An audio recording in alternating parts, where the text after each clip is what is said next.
Hello friends, James Stevenson back with an episode comparing my forecast against the actuals Tesla reported when they released Q1 2023 earnings yesterday.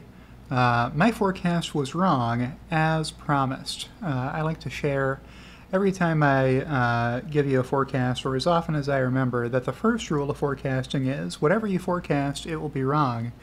And the latest Tesla earnings are yet another opportunity to show what I mean by that. And you can demonstrate that for yourself if you just make a detailed forecast for anything and then compare it against the actuals when they come in. I might click here to get the Loki spot camera so we get a good tight focus on Loki. In case he does anything interesting, you'll be able to see that down here in the Loki cam. So here's the tweet that I sent out shortly after Tesla earnings were released, captioning it, "Here is my Q1 2023 forecast line item variance waterfall chart. I nailed gross margin excluding regulatory credits of 19% within, a couple of tenths of a point. It was wrong, but it was close. But my revenue, including negative foreign currency exchange impact of 0.8 billion, and cost of sales forecast variances mostly offset.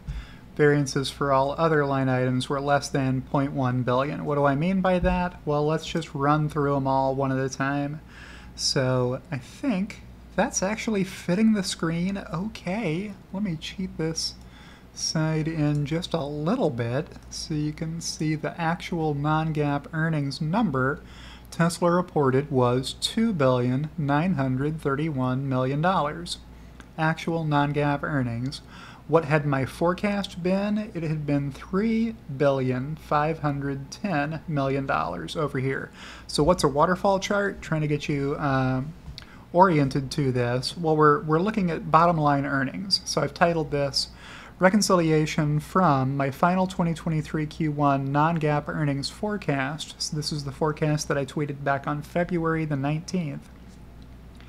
Versus the actuals as reported on 4/19/2023, Tesla earnings day.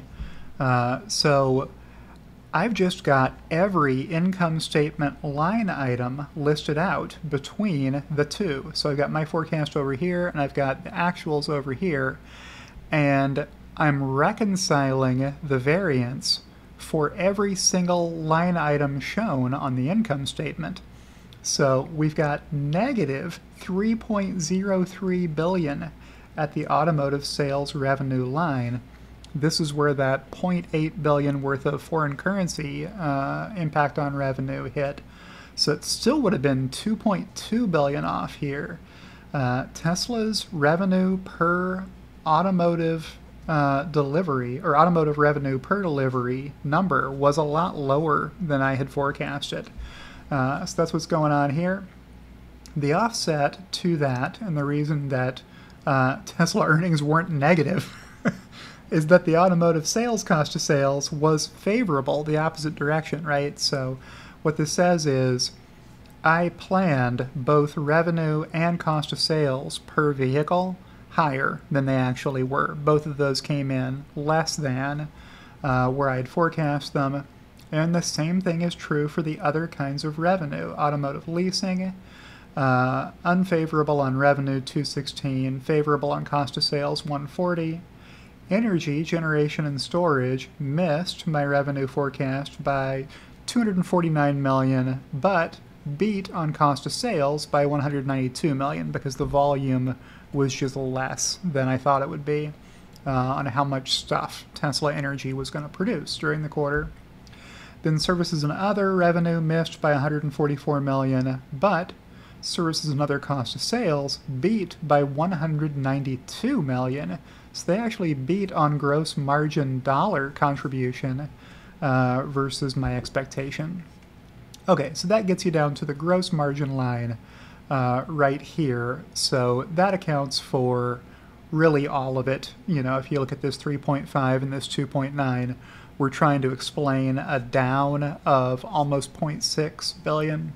So if you look at the progress so far down the income statement, before you get to the research and development line, this is already at 2.9 billion. So there's the total variance.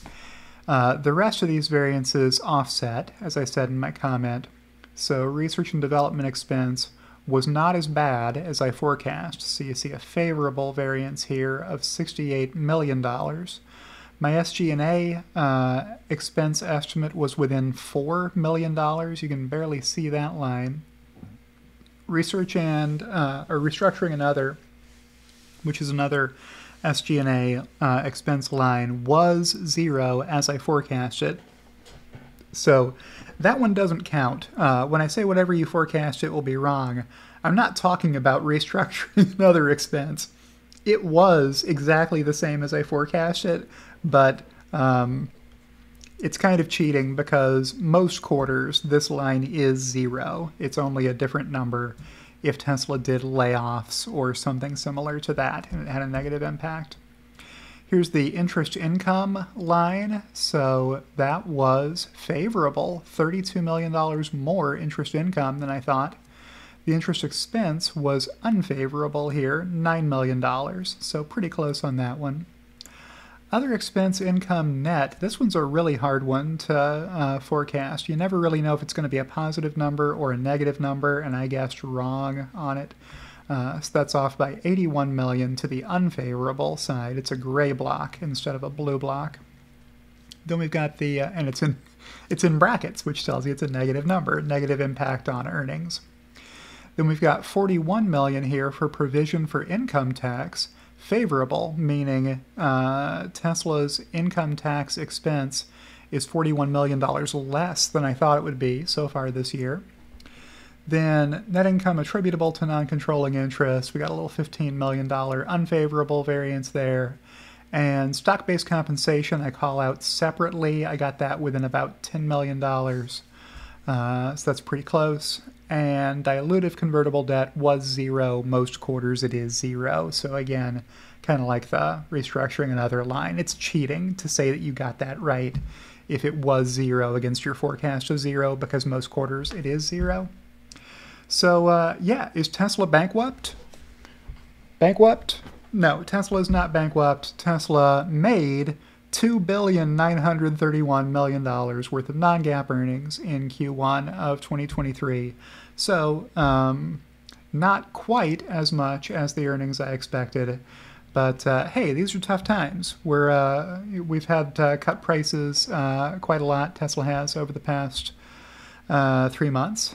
And so this is pretty close. I'm not very happy with how far off the revenue and the cost of sales estimates were, but I will learn from this and hopefully dial in future quarters a little bit closer. If you're thinking, James, those variances are enormous, how can you be off by more than the entire amount? Well, it's because the revenue was $23.5 billion. So that's the scale that this waterfall chart should really be in. Is okay, you've got $23.5 billion worth of revenue. How much of that revenue did you keep as earnings? And then all of these expense line items are actually walking you down from 23 billion to see that you had 2.9 billion left. So that's the other way of thinking about this. I would have liked to have had smaller variances here, but they're not as bad as they look at this scale because, you know, you're making $23 billion a quarter worth of revenue. It's challenging to guess the revenue number exactly right. Even, you know, being off by 3 billion on 23 billion, that's not awful. You're off, you know, 12%, something like that. So I'll lock that in a little bit tighter in the future, but there's my forecast variances update for you, showing you the waterfall chart. I was wrong, but I was wrong as expected. And Loki approves because he is still bedded down. And with that, I will say, if you've enjoyed today's video, click the like button. If you're not subscribed to my YouTube channel, you can do that for free. If you're not subscribed to my Twitter channel, you can do that for 69 cents a week. That's a $3 a month subscription on Twitter to get you access to some subscriber-only tweets and some early access to these videos the day that I record them. And A special thank you to my two executive producers, Kathy Kitchler and Rebellionaire.com, and I'll see you in the next one.